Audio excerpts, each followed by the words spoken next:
Hello everyone, आज की इस वीडियो में हम पढ़ेंगे क्लास 10th इंग्लिश का फर्स्ट राइट बुक से एक poem how to tell wild animals.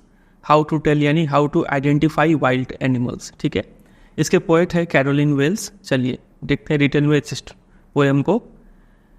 लिखा है कि this humorous poem suggest some dangerous ways to identify और टेल वाइल्ड एनिमल्स। इस पोएम में कुछ तरीके बताए गए हैं जिससे आप वाइल्ड एनिमल्स को पहचान पाए, और वो तरीके काफ़ी डेंजरस तरीके हैं जिससे आप वाइल्ड एनिमल्स को आइडेंटिफाई या फिर टेल कर सकते हैं। ठीक है, वाइल्ड एनिमल्स को हम लोग, इसका एक सिनोनिम भी है बीस्ट, ये भी बोलते हैं, ये याद रखिएगा। चलिए स्टार्ट करते हैं पहले स्टैंजा से, आराम आराम से काफ़ी डिटेल में पढ़ेंगे। चलिए स्टार्ट करते हैं। लिखा है कि if ever you should go by chance to jungles in the East. Like poet बोलते हैं कि अगर आप, हो सकता है कभी बाई चांस कभी जाए ईस्ट के जंगल्स में। आपको पता है ये अर्थ है, अगर इसको बीचों बीच डिवाइड करें इक्वेटर लाइन, तो ये नॉर्दर्न हेमिस्फीयर होता है और नीचे वाला साउदर्न हेमिस्फीयर होता है। ठीक है, वैसे ही अगर इस अर्थ को वर्टिकली डिवाइड कर दें तो ये वाला हो जाएगा ईस्टर्न हेमिस्फीयर और ये हो जाएगा वेस्टर्न हेमिस्फीयर। तो बोला है कि ईस्ट के जंगल्स में, अगर ये ईस्टर्न साइड में जो मेनली एशियन कंट्रीज है, यहाँ पे इंडिया जैसे हो गया, यहाँ पे एशियन लायन पाए जाते हैं। ठीक है, तो वही बोल रहे हैं कि अगर आप इन ईस्ट के जंगल्स में, जैसे कि इंडिया, ईरान, इराक, ऐसे कंट्रीज़ के जंगल्स में जाएंगे और वहाँ पे and if there shoot to you advance, और वहाँ पे आपके पास चलता हुआ आए, क्या आए? A large and tawny beast, एक बहुत ही बड़ा और टॉनी मतलब येलोइश ब्राउन कलर का बीस्ट यानी वाइल्ड एनिमल आए। यहाँ पे टॉनी जो है, ये एशियन लायन का जो फर है ऊपर का, उसका कलर रिप्रेजेंट कर रहा है। ठीक है, येलोइश ब्राउन कलर का फर होता है, उसलिए टॉनी वर्ड इस्तेमाल किया गया है। समझे? तो बोला है कि पहले अगर आप ईस्ट के जंगल्स में जाएंगे और वहाँ पे आपके पास चलता हुआ एक लार्ज एंड टॉनी बीस्ट अगर आए, और आने का बाद if he roars at you as you are dying you will know it is the Asian lion. वो जानवर आपके पास, वो बीस्ट आपके पास आने के बाद क्या करे? रोड करे और ऐसा दहाड़े आपके सामने कि आपका प्राण निकल जाए, as if you are dying. ठीक है, खतरनाक, इतना आप डर के मारे मर जाए, इतना खतरनाक अगर उसका दहाड़ हो, तब आपको समझ लेना है कि आपने क्या देखा है? एशियन लायन देखा है। तो पोएट यहाँ पे ये तरीका बता रहे हैं एशियन लायन को आइडेंटिफाई करने का, जो कि काफ़ी कॉमिकल है, काफ़ी ह्यूमरस है बोल सकते हैं। ठीक है, अब आप खुद ही समझिए कि ऐसे में आप आइडेंटिफाई करके ही क्या कर लीजिएगा इस तरीके से, जब क्या होगा, वो एनिमल आपको सिर्फ दहाड़ेगा तो नहीं, आपको मार के भी खा जाएगा, आपका प्राण निकल जाएगा। पोएट यहाँ पे खुद ही बोल रहे हैं आप मर जाएंगे। तो ऐसे में आप इस एनिमल को आइडेंटिफाई करके ही क्या कर लीजिएगा। ठीक है, तो ये तो हो गया लिटरल मीनिंग। अब इस स्टैंजा से काफ़ी डीप मीनिंग निकालते हैं। ठीक है, पहला ये ईस्ट वाला कॉन्सेप्ट आपने समझ लिया, दूसरा टॉनी का मीनिंग भी आपने जान लिया, तीसरा सबसे मेन चीज़ है ये लास्ट का 2 लाइन। ये पूरा पोएम जो है वो काफ़ी ह्यूमरस तरीके से लिखा हुआ है, जैसा कि यहाँ पे इंट्रोडक्शन में बताया हुआ था। ये पोएम भी है काफ़ी ह्यूमरस। पोएट जो है वो यहाँ पे काफ़ी लाइट हार्टेड लैंग्वेज या फिर टोन का इस्तेमाल कर रहे हैं, काफ़ी आराम से मजाकिया स्वर पे बता रहे हैं, लेकिन जो बता रहे हैं वो काफ़ी एक डेंजरस तरीका है एनिमल को आइडेंटिफाई करने का। ठीक है, ये तो हमने समझा। उसके बाद इस लाइन में हम देख रहे हैं कि वो इस तरीके से दहाड़ेगा कि आपका डर का मारे आप मर जाएंगे। ठीक है, इतना खतरनाक उसका रोड होगा। तो उसका रोड को काफ़ी बढ़ा चढ़ा के बताया गया है। तो यहाँ पे हम बोलते हैं ये क्या है? प्लेफुल एग्जैजरेशन है।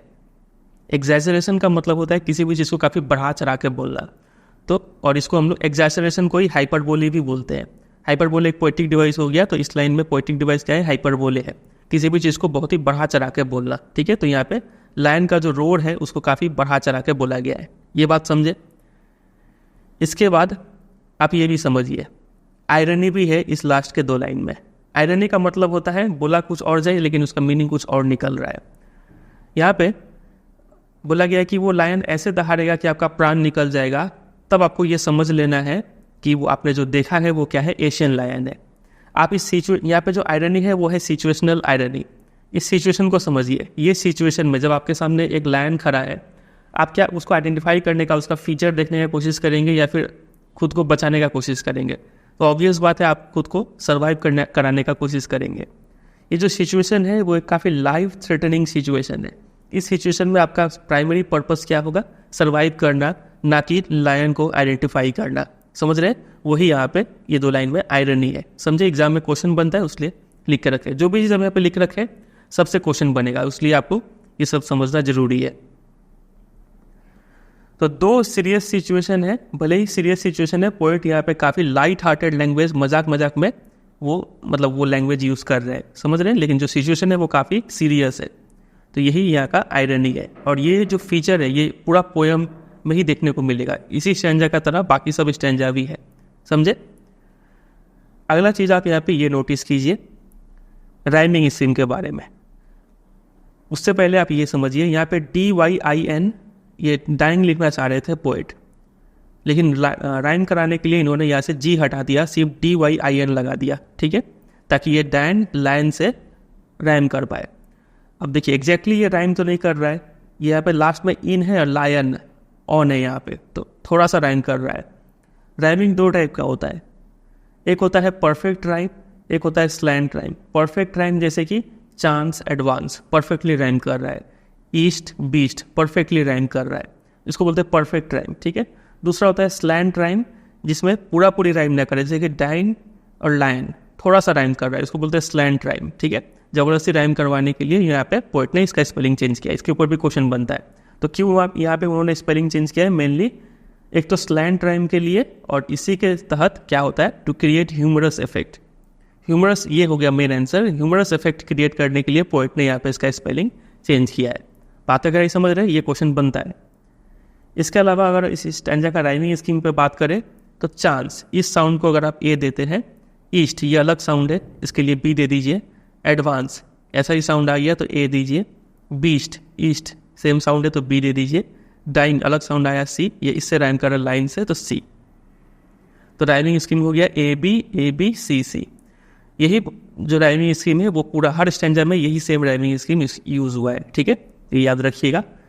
चलिए इतना ही बात हो गया, और तो कुछ है नहीं यहाँ पे। ये पहला स्टैंजा कवर किया हमने। इसमें ज़्यादा टाइम इसलिए दिए क्योंकि यही सब फीचर, यही प्लेफुल एग्जैजरेशन, इसको प्रोनाउंस कैसे करेंगे? एग्जैजर। ठीक है? JER एग्जैजरेशन ऐसे प्रोनाउंस करते हैं हम लोग इसको। तो प्लेफुल एग्जैजरेशन आपको हर स्टैंजा में देखने को मिलेगा, ये फीचर कॉमन है। ह्यूमरस इफेक्ट हर पैरा में स्टैंजा में आपको देखने को मिलेगा। Light hearted tone, comical tone, ये आपको हर स्टैंजा में देखने को मिलेगा। और भी कुछ एक्स्ट्रा बात है वो हम आगे समझ लेंगे, फिलहाल इतना समझे। चलिए आते हैं दूसरे स्टैंजा पे। दूसरे स्टैंजा में बोला हुआ है, और if some time when roaming round a noble wild beast greets you. ये 2 वर्ड में फोकस कीजिएगा, एक है नोबल और एक है ग्रीट। ये दोनों काफ़ी पॉजिटिव वर्ड है। नोबल अच्छा चीज़ को बोला जाता है, ग्रीटिंग करना, आपको आके कोई ग्रीट करे वो भी काफ़ी पॉजिटिव चीज़ माना जाता है। लेकिन यह इस स्टैंजा में बंगाल टाइगर को आइडेंटिफाई करना सिखाया हुआ है। ठीक है? तो बोल रहे हैं पोएट कि अगर आप कभी ऐसे ही चलते चलते ऐसे ही आप टहल रहे हो और तभी आपका मुलाकात हो जाए एक नोबल जंगली जानवर से, जो कि आपसे आके मिले, आपको ग्रीट करे। ठीक है? तो यहाँ पे जो पोएट है वो डार्क ह्यूमर यूज़ कर रहे हैं। ये समझेंगे, डार्क ह्यूमर मतलब ऐसा चीज़ से हंसी डिराइव करना जो काफ़ी सैड माना जाता हो। समझ रहे? किसी के साथ कुछ बुरा हो रहा है, आपको उसमें हंसी आ रहा है, तो वो डार्क ह्यूमर कहा जाएगा। ठीक है? अभी समझेंगे कहाँ पे यूज हुआ है ये। पहले तीसरी लाइन पे आते हैं। With black stripes on a yellow ground, ये एक फीचर हो गया। वो एनिमल का आप स्किन देखेंगे, फर अगर देखेंगे तो आप पाएंगे कि येलो ग्राउंड, ये बैकग्राउंड को शॉर्ट फॉर्म किया हुआ है। येलो बैकग्राउंड में पूरा स्किन ब्लैक येलो बैकग्राउंड का होगा और उसमें ब्लैक पट्टी दिखेगा आपको, ये ब्लैक स्ट्राइप्स दिखेंगे। ठीक है? Just notice if he eats you. आप सिर्फ इसको आइडेंटिफाई, एक ही तरीका है आइडेंटिफाई करने का, आप ये देखिए कि वो आपको खाता है कि नहीं, जो कि काफ़ी एक रेडिकुलस एग्जैजरेशन है। This simple rule may help you learn the Bengal tiger to discern. ये सिंपल रूल आप याद रखिए, इससे आप बंगाल टाइगर को इजीली डिसर्न यानी मेक आउट या फिर आइडेंटिफाई कर पाएंगे या फिर टेल कर पाएंगे। समझे? अब देखिए, ये तो हो गया लिटरल मीनिंग। बंगाल टाइगर को कैसे आइडेंटिफाई करेंगे? सिर्फ ये देखना है कि वो मुझे खाता है कि नहीं। अगर खा लिया तो हम समझ जाएंगे बंगाल टाइगर था। ठीक है? अब इसका लिटरल मीनिंग जानते हैं। देखिए, मतलब जो डीप मीनिंग है वो समझते हैं। यहाँ पे जो 2 वर्ड है, एक है नोबल और एक है ग्रीट, एक तो ये कितना खतरनाक जानवर है बंगाल टाइगर, ठीक है, इसको ये 2 वर्ड से डिस्क्राइब किया हुआ है। तो यहाँ पे पोएट जो है वो डार्क ह्यूमर यूज़ कर रहे हैं, ठीक है। चलिए, इसके अलावा ये जो यहाँ पे एडवाइस दिया हुआ है कैसे आप आइडेंटिफाई करेंगे, इफ़ ही ईट्स यू, वो आपको खा लेगा तो आपको समझ जाना है आपको कि वो बंगाल टाइगर था। तो ये जो यहाँ पे इतना बढ़ा चढ़ा के बोला गया है कि सिर्फ एक ही तरीका है बंगाल टाइगर को आइडेंटिफाई करने का, ये काफ़ी एक रेडिकुलस एग्जैजरेशन है। इसका कोई मीनिंग है क्या? नॉनसेंस मीनिंग है इसका, ठीक है। लेकिन पोएट चूँकि ह्यूमरस, मतलब ये पूरा पोएम ही ह्यूमरस तरीके से लिखा हुआ है, कॉमिकल तरीके से लिखा हुआ है, इसलिए वो ऐसा एडवाइस देते हैं, ठीक है। इसके बाद ये एक तो ये रूल जो है वो काफ़ी खतरनाक है, समझे, मतलब ज़िंदगी मौत का सवाल है ये रूल। इसी रूल को कहा है उन्होंने सिंपल रूल। अब ये सिंपल रूल में यहाँ पे क्या है, उनका सरकाज़म है, ठीक है। तो ये सरकाज़म भी आप याद रखिएगा। The Bengal tiger to discern, discern का मीनिंग एग्जाम में पूछते हैं, टू मेक आउट या फिर आइडेंटिफाई करना, समझे। ये 3 बात आप यहाँ पे याद रखिए, रेडिकुलस एग्जैजरेशन, सरकाज़म और डिसर्न का मीनिंग। इसके अलावा ये playful exaggeration, light hearted tone, ठीक है, आयरनी भी यहाँ पे हो जाएगा उसी तरीके से। ये एक लाइफ थ्रेटनिंग सिचुएशन होगा, सर्वाइव करना मेन एम होगा, ना कि आइडेंटिफिकेशन ऑफ बंगाल टाइगर, ठीक है। वही सारा लॉजिक, और राइमिंग स्कीम भी ABABCC वही रहेगा, ठीक है। चलिए आ जाइए तीसरे स्टैंजा पे। इसमें लिखा है कि if strolling forth a beast you view whose hide with spots is peppered. पहला 2 लाइन का मीनिंग समझते हैं। बोला कि इफ स्ट्रॉलिंग फॉर्थ मतलब आप ऐसे ही टहल रहे हैं और टहलते टहलते आपका मुलाकात हो जाए एक ऐसे जानवर से जिसका हाइट मतलब animal skin with spots is peppered, जिसका स्किन पे ऐसे ऐसे स्पॉट्स रहे, ब्लैक स्पॉट्स। पेपर्ड मतलब ऐसे छिड़का हुआ है, ठीक है। पेपर्ड ये भी एक काफ़ी प्लेफुल वे टू डिस्क्राइब, अच्छा तरीका है, मतलब लाइट हार्टेड टोन में वो डिस्क्राइब कर रहे हैं कि ऐसे पेपर्ड रहेगा, छिड़का हुआ रहेगा, ठीक है। और स्ट्रॉलिंग फॉर्थ का मीनिंग भी समझिए, आप ऐसे ही वॉक कर रहे हैं, ऐसे ही वॉक करते करते आपका मुलाकात ऐसे ही हो जाता है। मतलब ये जो इनकाउंटर है, आपका जो मुलाकात है इस एनिमल के साथ, वो काफ़ी कैजुअल इनकाउंटर है, ठीक है। पोएट ये बोलना चाह रहे हैं। तो आपका मुलाकात एक ऐसे जानवर से होता है, ऐसे बीस्ट से होता है जिसका स्किन पे ब्लैक स्पॉट्स रहेगा, ठीक है। और आप ये देखिए, as soon has he has left on you, जैसे ही वो एनिमल आप पे छलांग लगा दे, ठीक है, you will know it is the leopard. तब आपको समझ जाना है कि आपका ऊपर कौन सा एनिमल छलांग लगाया है, लेपर्ड है। आपके ऊपर जो भी एनिमल छलांग लगाए आप समझ जाइए कि वो क्या था, लेपर्ड था। तो ये लेपर्ड को आइडेंटिफाई करने का वो तरीका बता रहे हैं, ठीक है, जो कि काफ़ी फिर से एग्जैजरेशन है और ह्यूमरस है, ठीक है। It will do no good to roar with pain, he will only leap and leap again. और अगर आपके मन में कुछ शंका रह भी जाता है, आप अगर दर्द के मारे बहुत चिल्लाए भी, चीखे भी, तो आपका चिल्लाना इस एनिमल को डिटर नहीं कर सकता है, भटका नहीं सकता है, हटा नहीं सकता है, भगा नहीं सकता है। आप जितना चिल्लाएंगे, ही will only leap and leap again, वो आपके ऊपर और छलांग लगाएगा और छलांग लगाएगा, ठीक है, आपको और अच्छे से मारेगा वो। तब इस परिस्थिति में आपको समझ जाना है कि वो एनिमल कौन सा है, लेपर्ड है, समझे। तो यहाँ पे लेपर्ड को आइडेंटिफाई करने का तरीका बताया हुआ है। ये हमने समझ लिया लिटरल मीनिंग, कुछ अब और कुछ हिडन मीनिंग है तो वो भी समझ लेते हैं। देखिए, सबसे पहला हाइट समझ जाइएगा, एनिमल स्किन को बोलते हैं, ये वोकैबुलरी है, क्वेश्चन बनता है। स्ट्रॉलिंग फॉर्थ का यहाँ पे मीनिंग क्या है, पोएट बोलना चाह रहे हैं ये काफ़ी एक कैजुअल इनकाउंटर होगा, लेकिन काफ़ी सीरियस सिचुएशन है ये, ठीक है। इसके अलावा इसका इस पर छलांग लगा देना, तो फिर से यहाँ पे बढ़ा चढ़ा के बोला गया है, हाइपरबोले है। Poet exaggerate an image to make it comical, समझे। यहाँ पे वो आप पे बार बार छलांग लगाएगा, पोएट उसको काफ़ी बढ़ा चढ़ा के बोल रहे हैं ताकि ये पूरा जो स्टैंजा है वो कॉमिकल ह्यूमरस बन जाए, समझे। इसलिए यहाँ पे पोएटिक डिवाइस हाइपरबोले है, याद रखिएगा इस बात को। इसके बाद आप यहाँ पे एक चीज़ नोटिस कीजिए, लीप, छलांग लगाने का स्पेलिंग क्या होता है, LEAP होता है, फर्स्ट फॉर्म वो आपका। सेकंड फॉर्म होता है लेफ्ट और थर्ड फॉर्म भी लेफ्ट होता है, ठीक है। यहाँ पे पोएट ने LEAPT की जगह LEPT यूज़ किया है, ये लेफ्ट, ये स्पेलिंग इन्होंने चेंज कर दिया। तो ऐसा पोएट के पास लाइसेंस होता है, इसको, ये भी एक पोएटिक डिवाइस है, इसको बोलते हैं पोएटिक लाइसेंस, ठीक है। मतलब poets can bend the rules of grammar, spelling और even logic for artistic effect. Poet का पास ये लाइसेंस होता है, उनके पास ये मतलब राइट है कि वो ग्रामर के रूल्स को चेंज कर दे, किसी के स्पेलिंग को चेंज कर दे, या फिर इवन लॉजिक को भी चेंज कर दे, ताकि आर्टिस्टिक इफेक्ट, चूँकि पोएट है अच्छा तरीके से अच्छा बना के लिखना होता है, तो आर्टिस्टिक इफेक्ट के लिए उनके पास ये रूल होता है, ठीक है। तो यहाँ पे पोएट ने लेफ्ट का स्पेलिंग चेंज किया, तो ये बोलेंगे पोएट के पास क्या है, पोएटिक लाइसेंस है, समझे। उसी तरीके से ये लेप का स्पेलिंग भी गलत है, क्या होना चाहिए था, LEAP होना चाहिए था। इसके जगह पे उन्होंने ये यूज़ किया है और इसके जगह पे उन्होंने ये यूज़ किया है।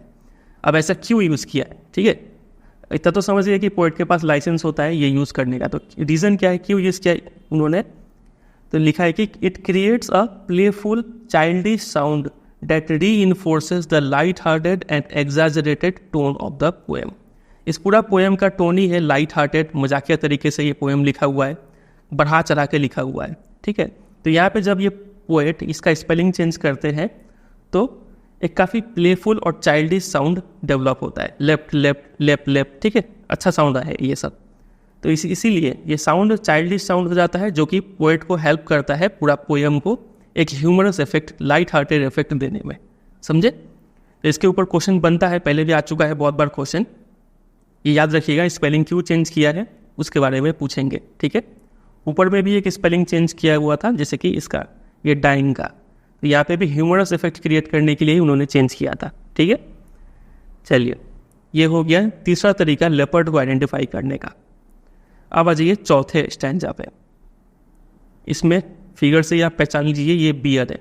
बियर को कैसे आइडेंटिफाई करेंगे, लिखा है कि if when you are walking round your yard, आप अपने आंगन में, ठीक है, घर का सामने जो खाली एरिया है वहाँ पे अगर आप ऐसे ही वॉक कर रहे हैं, you meet a creature there, वहाँ पे आपको एक ऐसे जीव से मुलाकात होता है। अब यहाँ पे ये यार्ड पे ध्यान दीजिएगा, घर का जो बैकयार्ड होता है वो ऐसा जगह नहीं है जहाँ पे जनरली बियर पाया जाए, है कि नहीं।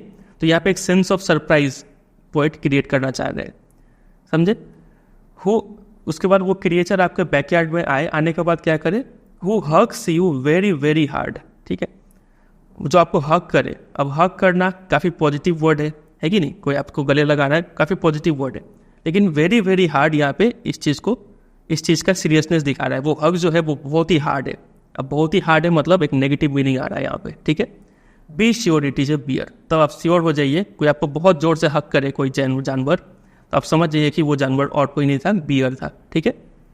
और अगर if you have any doubt, अगर आपके मन में कोई डाउट रह भी गया, आई गेस, जो कि मैं गेस कर रहा हूँ, ऐसे तो डाउट रहना नहीं चाहिए क्योंकि वो बियर का हग इतना हार्ड होगा कि आपको समझ में आ जाएगा। लेकिन अगर आपके मन में डाउट रह भी गया, जो कि एक सरकाज़म है, ठीक है, सरकाज़म समझ रहे हैं, वो हग इतना टाइट होगा कि आपको एक बार में समझ में आ जाएगा, आपका प्राण निकल जाएगा। लेकिन अगर आपके मन में कोई डाउट रह भी गया, जो कि जनरली रहना नहीं चाहिए, he will give you just one more courage, ठीक है। करेज का मतलब होता है जेंटल लविंग टच, ये भी एक पॉजिटिव वर्ड है। बोला कि अगर आपके मन में डाउट रह भी गया तो वो बियर क्या करेगा, आपको एक और दोबारा वही करेज, मतलब वही जेंटल लविंग हग फिर से करेगा। वही जेंटल लविंग बियर के लिए कैसा है, वेरी वेरी हार्ड, वही दोबारा फिर से वही हार्ड हग आपको फिर से करेगा, ठीक है। तब आपको पूरा यकीन हो जाएगा कि आपको जो एनिमल गले लगाया है वो एनिमल और कोई नहीं, बियर है, समझे। तो बियर को आइडेंटिफाई कैसे करेंगे, हग से, समझे। चलिए कुछ छिपा हुआ बात समझ लेते हैं इस लाइन में, सरकाज़म है, ठीक है, कि अगर आपके मन में कोई डाउट रह गया तो जनरली डाउट रहेगा नहीं, ठीक है। इसके अलावा ये जो वर्ड आप देख रहे हैं, हग पॉजिटिव वर्ड है, करेज ये भी एक पॉजिटिव वर्ड है, तो यही आयरनी है यहाँ पे। ये पॉजिटिव, ये हग करेज सुनने में अच्छा लग रहा है, लेकिन इसका मीनिंग क्या है, ये काफ़ी डेडली हो सकता है आपके लिए, काफ़ी सीरियस सिचुएशन हो सकता है ये हग और करेज, ठीक है। यही आयरनी भी है यहाँ पे। तो यहाँ पे पोएट जो है वो क्या कर रहे हैं, ये जो इस सिचुएशन का सीरियसनेस है उसको डाउन प्ले कर रहे हैं विथ प्लेफुल लैंग्वेज। ये सब अच्छा लैंग्वेज यूज़ करके सिचुएशन का सीरियसनेस को थोड़ा कम कर रहे हैं, ठीक है। चलिए, उसके अलावा ये यार्ड शब्द से एक सेंस ऑफ सरप्राइज आ रहा है, ये सब याद रखिए, ठीक है। इस सब के ऊपर क्वेश्चन कैसा बनेगा, कैसा क्वेश्चन आता है, वो सब मेरे वेबसाइट पे मिल जाएगा आपको। पहले आप सिर्फ चैप्टर को समझ लीजिए, आप आपको बता देंगे कहाँ से आपको लेना है वो, और ये सब आप डीप मीनिंग समझ लेंगे तो वो क्वेश्चन आंसर प्रिपेयर करना काफ़ी ईजी हो जाएगा आपके लिए। चलिए आ जाइए फिफ्थ स्टैंजा पे। यहाँ पे दो एनिमल का फोटो दिया हुआ है, एक है पिक्चर दिया हुआ है, एक है हाइना का और दूसरा है क्रोकोडाइल का। देखते हैं दोनों को कैसे आइडेंटिफाई करेंगे। लिखा है कि though to distinguish beast of prey, beast of prey का मतलब ऐसे वाइल्ड एनिमल्स जो शिकार करके खाना खाते हैं, ठीक है। तो ऐसे शिकारी एनिमल्स को आइडेंटिफाई करना अ novice might non plus. Novice का मतलब होता है बिगिनर। कोई एक नौसिखवा अगर इंसान है तो वो नॉन प्लस हो जाएगा। यहाँ पे नॉन प्लस यानी कंफ्यूज्ड, सरप्राइज, पजल हो जाएगा वो। किसको? बीस्ट ऑफ प्रे को आइडेंटिफाई करने में एक नौसिखवा जो है वो नॉन प्लस हो जाएगा, यानी कंफ्यूज हो जाएगा। ठीक है। The crocodile you always may tell from the hyena thus. तो क्रोकोडाइल और हाइना को आइडेंटिफाई करने का तरीका ये है कि हाइनास कम विथ मेरी स्माइल्स। हाइनास, मेरी स्माइल्स मतलब लाउड लाफ। हाइनास आप अक्सर पाएंगे कि बहुत ज़ोर ज़ोर से चीखते हैं, लाउड लाफ करते हैं, कैकल्स करते हैं। ठीक है, जब उनको कोई नया शिकार मिल जाता है तो आप हाइना को ऐसे आइडेंटिफाई कर सकते हैं। But if they weep they are crocodiles. लेकिन अगर आप उस किसी एनिमल के आंखों में आंसू देख रहे हैं, वीप यानी टीयर्स देख रहे हैं, मगरमच्छ के आंसू, तो इसका मतलब वो एनिमल क्या है? क्रोकोडाइल है। समझे कि नहीं? तो ये एक और तरीका हो गया हाइना और क्रोकोडाइल को डिस्टिंग्विश करने का। हाइना हंसते हुए मिलेंगे पोएट के हिसाब से, और क्रोकोडाइल रोते हुए मिलेंगे पोएट के हिसाब से, जो कि फिर से यहाँ पे एग्जैसरेशन है। हाइनाज हंसते हुए मिलेंगे, यहाँ पे बोला क्या है? मेरी स्माइल्स, खुशी से हंसते रहेंगे, लेकिन ऐसा मुस्कुराएंगे तो नहीं। इनका जो लाफ होता है वो काफ़ी लाउड लाफ होता है। ठीक है, और ऐसा नहीं कि वो हंस रहे होते हैं, वो उनका एक कम्युनिकेट करने का तरीका होता है। हम इंसान जैसे ये लोग हंसते नहीं है। ठीक है, उसी तरीके से क्रोकोडाइल्स, मगरमच्छ के आंसू आप कई बार मुहावरे भी सुने होंगे। तो यहाँ पे वीप, ऐसा नहीं है कि मगरमच्छ सच में रोते हैं, ऐसा उनके आंखों में एक टीयर डक्ट होता है, जो अक्सर वो जब खाना खा रहे होते हैं तो एक्सेस मुंह में पानी अगर आ गया या फिर शरीर में ज़्यादा नमक हो गया तो वो उस चीज़ को आंखों में टीयर्स के जरिए डिस्चार्ज करते हैं। वो कोई इमोशनल होकर नहीं रोते हैं, वो एक शरीर बॉडी का फिजियोलॉजिकल प्रोसेस है। ठीक है, चलिए, तो अब इस लाइन के ऊपर क्वेश्चन बनता है, अ नोविस माइट नॉन प्लस। इसके ऊपर क्वेश्चन कैसा बनेगा? तो ये सेंटेंस जो है ना ग्रामेटिकली गलत है। यहाँ पे जो ये वर्ड है नॉन प्लस, इसको यूजुअली पैसिव वॉइस में यूज़ किया जाता है। पैसिव वॉइस में यूज़ करते हैं, मतलब नॉन प्लस्ड। इसको लिखने का तरीका ये होता है, लास्ट में ईडी लगाते हैं, यूजुअली ये तरीके से लिखा जाता है। ठीक है, तो ये सेंटेंस का सही ग्रामेटिकल फॉर्म में अगर लिखना चाहे तो वो इस तरीके से होगा, अ नोविस माइट, यहाँ पे बी ऐड करना पड़ेगा, माइट बी नॉन प्लस्ड, इस तरीके से लिखना पड़ेगा। ये होगा सही सेंटेंस। इसके ऊपर एग्जाम में क्वेश्चन आ चुका है पहले। ये बोलेंगे इस स्टैंजा में सेकंड लाइन में मिस्टेक है, बताइए क्या मिस्टेक है और उसको सही करके लिखिए। तो ये तरीका होगा। ठीक है, इसको यूजुअली पैसिव वॉइस में यूज़ करते हैं, ये याद रखिएगा। ठीक है, इसके अलावा एक और पोएटिक डिवाइस है यहाँ पे, मेरी स्माइल्स। यहाँ पे ये क्या खुशी से मुस्कुराते हैं? नहीं, ये इसको कंपेयर किया गया है लाउड लाफ से, तो मेटाफर हो गया पोएटिक डिवाइस। फिर वीप, यहाँ पे दो वर्ड आप देख रहे हैं, एक है मुस्कुराना और एक है रोना, दो अपोजिट वर्ड है, तो जक्स्टा पोजिशन, दो अपोजिट आइडिया को एक साथ रखा गया है, तो यहाँ पे पोएटिक डिवाइस जक्स्टा पोजिशन हो जाएगा। इसके अलावा आयरनी भी है यहाँ पे।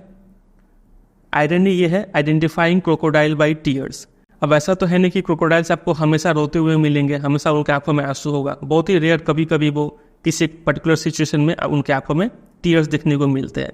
तो ये एक आयरनी है, सिचुएशनल आयरनी। ठीक है, मतलब पोएट बोल रहे हैं कि अगर उनके आंखों में आंसू दिखे तो आप श्योर हो जाइए वो क्रोकोडाइल होगा, लेकिन हमेशा वो आंसू तो दिखेगा नहीं ना, उसका ऑपोजिट होता है, हमेशा ये रोता नहीं है। ठीक है, इसलिए यहाँ पे आयरनी हो जाएगा। चलिए, इतना ही था यहाँ पे मेन बात। अब आ जाइए लास्ट स्टैंजा पे। इसमें बोला है द ट्रू कमेलियन, यहाँ पे कमेलियन को आइडेंटिफाई करने का तरीका बताया हुआ है, is small a lizard sort of thing. आजकल क्या होता है कि पिक्चर बेस्ड क्वेश्चन आता है, तो आप ये दो पिक्चर देख लीजिए, कमेलियन का और लिजर्ड का। लिजर्ड मतलब छिपकली, कमेलियन मतलब गिरगिट। आपने एक मुहावरा भी सुना होगा कि गिरगिट की तरह रंग बदलना, तो यही कमेलियन का फीचर होता है। ठीक है, ये बहुत इजीली रंग अपना चेंज कर लेता है, कैमोफ्लाज कर लेता है खुद को। आगे पढ़ते हैं समझ में आएगा। बोला कि जो असली जो कमेलियन होता है ना, वो उसका साइज छोटा होता है, एक लिजर्ड की तरह होता है देखने में, लेकिन अंतर होता है दोनों में। ठीक है, he hasn't any years at all. पहला फीचर इसका ये है कमेलियन का कि उसका कोई कान नहीं होता है। अब ये पूरी सच नहीं है, उसका एक्सटर्नल कोई कान, पहाड़ में आपको कान का शेप का कुछ नहीं मिलेगा, लेकिन इसका मतलब ये नहीं कि कुछ ये सुन नहीं पाता है, इसके पास इंटरनल ईयर्स होता है। ठीक है, ये सुन सकते हैं। And not a single wing, ये बात सच है, इसके पास कोई पंख नहीं होता है। ठीक है, और क्या फीचर बताया हुआ है, if there is nothing on the tree it's the chameleon you see. ये तरीका बताया कमेलियन को आइडेंटिफाई करने का। कि अगर आपको ट्री पे कुछ भी ना दिखे ना तो आप समझ जाइएगा कि आपने क्या देखा है, कैमेलियन देखा है। अब ये दो लाइन काफ़ी ज़्यादा आयरोनिकल है, मतलब काफ़ी ज़्यादा मिसलीडिंग है, काफ़ी ज़्यादा पैराडॉक्सिकल है। हम बहुत टर्म इस्तेमाल कर दिए, एक एक करके समझते हैं।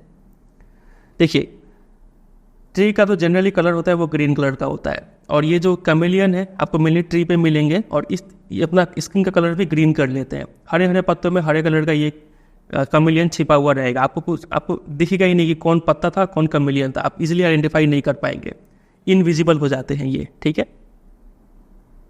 तो इसी फीचर को बोलते हैं कैमोफ्लाज करना। तो कैमेलियंस कैमोफ्लाज परफेक्टली, काफ़ी अच्छे तरीके से कैमोफ्लाज कर लेते हैं।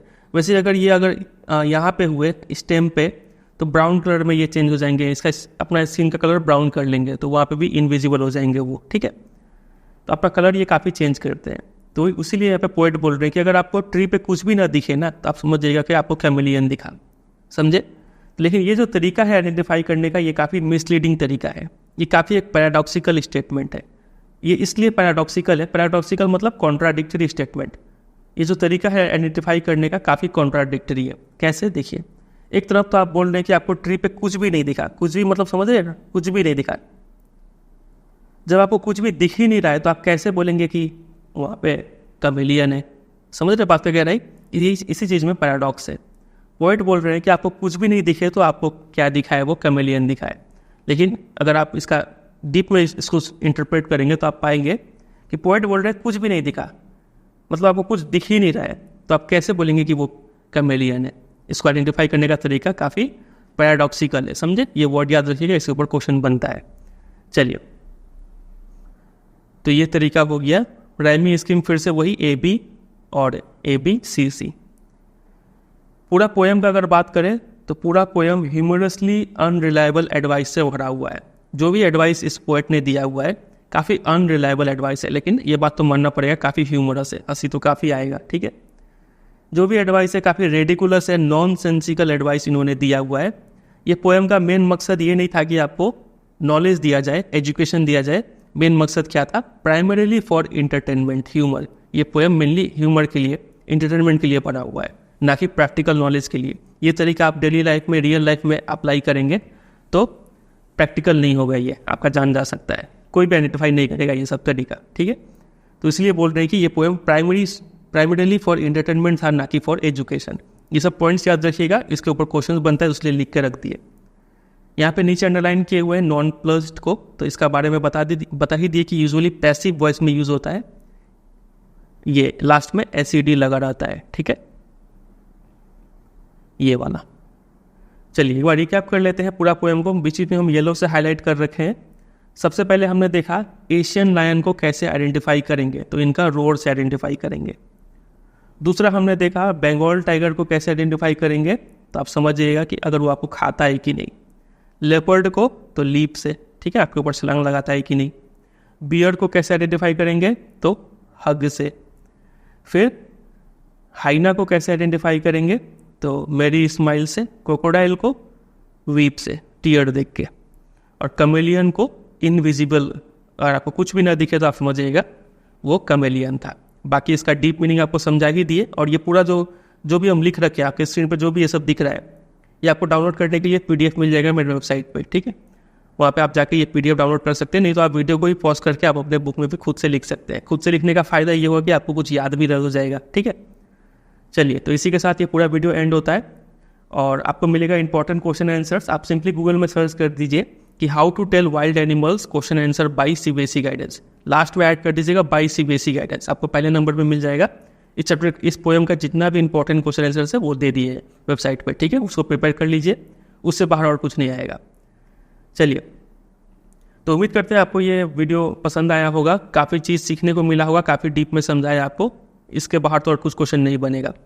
तो वीडियो से लगा तो 3 काम कर दीजिएगा। वीडियो को लाइक कर दीजिए, दोस्तों के साथ शेयर कर दीजिए, और अगर आप चैनल पर नए हैं तो इसको सब्सक्राइब भी कर लीजिए। चैनल पर और भी वीडियोज़ है इंग्लिश के, मैथ्स के, साइंस, SST सबके, आप उनको देखिए, आपको उनसे भी काफ़ी हेल्प मिलेगा, ठीक है। चलिए एंड करते हैं, मिलते हैं बहुत जल्द किसी और वीडियो में। तब तक के लिए bye bye and take care.